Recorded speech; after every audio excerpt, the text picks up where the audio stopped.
जेवलात का? तुम्हाला काय वाटलं? बरं आहे का विचारेल? हे छे, जेवलात का? आवाज झाला पाहिजे. मला वाटत नाही जेवण भेटलेलं आहे इकडे. परत एकदा.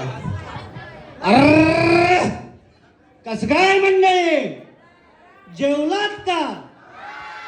जेवायलाच पाहिजे. ठेवलंय कुणासाठी? माझ्यासाठी, सगळ्यांसाठी. तर प्रथमेश आणि तन्वी यांच्या साखरपुड्यानिमित्त मी सर्वात प्रथम जे अभिनंदन करतो ते त्या दोघांच्या आई वडिलांचं. एक चुटकुला, एक छोटीशी स्टोरी सांगतो. आई वडिलांसाठी डेडिकेटेड आहे. ठीक आहे. दोन मित्र असतात, जीवलग मित्र असतात. एक पेन्सिल असते, एक खोडरबर असतो.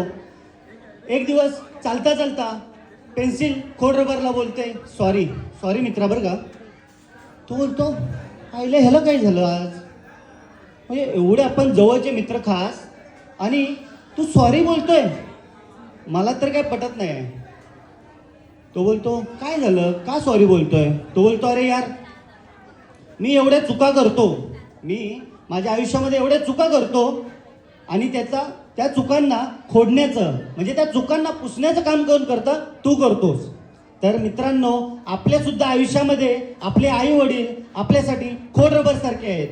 आपण किती चुका केल्या तर त्या चुकांना पाठीशी घालणारे, खोडणारे आपल्या आयुष्यामध्ये जे आहेत ते आपले आई वडीलच आहेत. तर आपल्या आई वडिलांसाठी एक जोरदार टाळ्या. आणि अशाच खूप चांगल्या आई वडिलांनी या दोघांसारखे दाम्पत्य जन्माला घातले आणि यांचा आज साखरपुडा आहे. याबद्दल या दोघांचाही मनपूर्वक आभार आणि अभिनंदन.